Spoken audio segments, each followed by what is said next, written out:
Assalamualaikum warahmatullahi wabarakatuh. Waalaikumsalam warahmatullahi wabarakatuh. Pada malam hari ini harusnya Pak Budi ya, saya di Badal gitu ya. Ya, alhamdulillah lah dipersiapkan gitu. Jadwal saya tuh kemarin besok. Tapi ditelepon langsung oleh Mbak Mur, ya udahlah apa boleh buat bismillah aja. Oke, saya akan menjelaskan dengan waktu yang singkat ya 10 menit.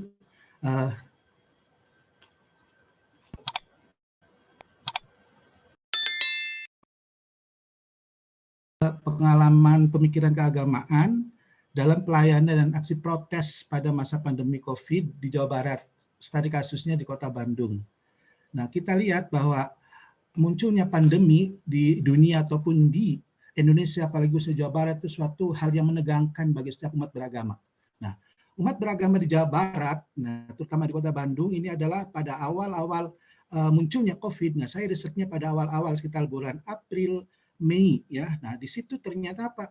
Ternyata banyak kegiatan yang kontradiktif antara kebiasaan normal dengan kebiasaan yang baru dibentuk oleh keadaan yang dipaksakan oleh COVID itu. Nah, saya menitip poinnya itu komunitas gereja Bethel yang merupakan gereja Protestan mengadakan pertemuan pastor dan juga komunitas forum komunikasi agama Islam. Jadi kasusnya dua umat Islam dan Kristen, ternyata dua umat ini memiliki kesamaan dalam menerjang, artinya dia memaksa untuk seolah-olah tidak COVID. Nah, di sini ada suatu penyelewengan secara secara norma-norma era normal itu, era COVID itu, bahwa jemaah gereja Bethel yang diadakan di Lembang itu dia mengadakan pertemuan pastor karena dia sudah tahunan sudah diagendakan sebelum adanya COVID. Nah, ketika COVID berlangsung mulai Maret ya, dan dia kan April ya.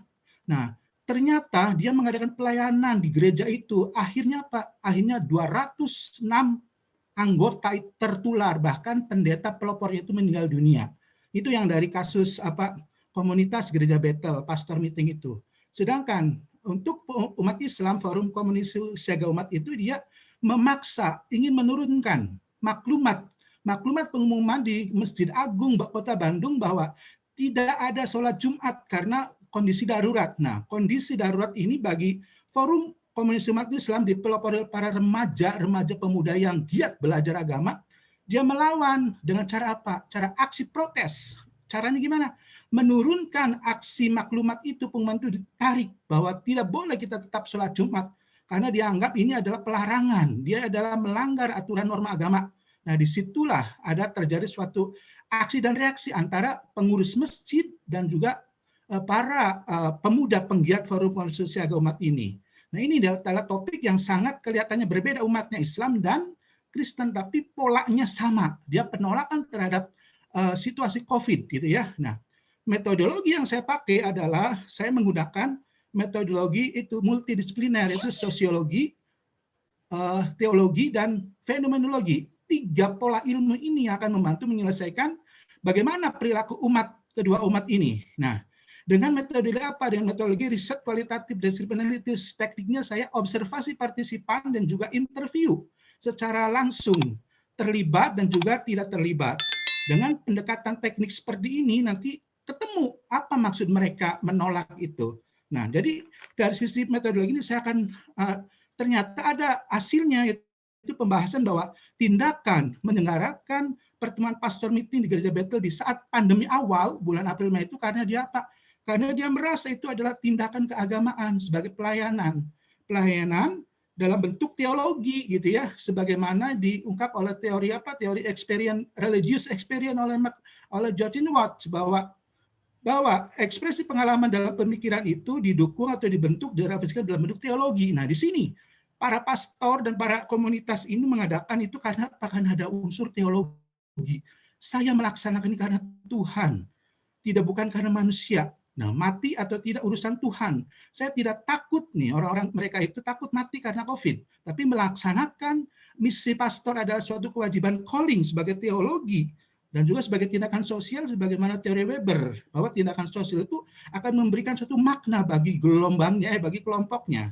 Nah, begitu juga pada aksi protes. Dia tuh memandang bahwa yang dilakukannya adalah suatu panggilan juga. Tapi panggilan itu berdasarkan pada teologi fatalistik, artinya teologi yang berjabariah, Dia menggunakan teori Asy'ariyah, mengutarakan bahwa takdir mati itu sudah digariskan oleh Tuhan. Jadi kita tidak boleh takut kelompok itu menghadapi aturan-aturan satgas gitu, harus maklumat, berhenti sholat Jumat itu tidak boleh, dalam Islam dilarang. Nah, disinilah ada antagonis antara pengurus dengan aksi itu. Nah, kesimpulannya akhirnya saya bisa membaca bahwa mereka itu pemikiran keagamaannya ini terrefleksi dalam pelayanan untuk pastor, meeting, dan juga merupakan panggilan dalam aksi protes, panggilan dalam pelayanan itu sebagai suatu tindakan yang moral, tindakan yang sesuai dengan aturan agama mereka gitu ya. Karena dianggap dengan melayani pastor, pertemuan pastor itu ya bagi mereka alasan teologinya Tuhan itu akan memberkati, Tuhan itu akan membantu. Walaupun secara logika, ilmu pengetahuan ya tidak juga ya.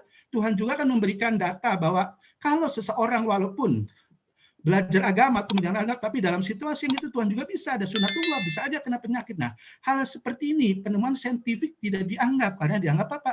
Dianggap berlawanan dengan konsep teologi kelompok Bethel ini. Begitu juga kelompok aksi protes ini, dia lebih fatal lagi, fatalistik, bahwa takdir mati semua ditentukan oleh Tuhan, bukan ditentukan oleh manusia. Di sini secara teologi oke dia kuat, tapi penempatan teologinya tidak berdasar. Karena apa? Ada sisi lain dari agama, apalagi Islam itu menjaga jiwa. Nah, menjaga jiwa itulah salah satu perintah agama untuk melestarikan sebagai khalifah fil ardi. Nah, di sini. Jadi kesimpulannya bahwa dua-duanya ini memiliki fenomena yang sama, cuma beda polanya. Polanya dia Kristen, dia Islam. Sama-sama memberikan suatu teologi yang mengacu pada pemikiran Joachim Watts. Demikian ulasan singkat ini. Wabillahi taufiq wal hidayah. Wassalamualaikum warahmatullahi wabarakatuh.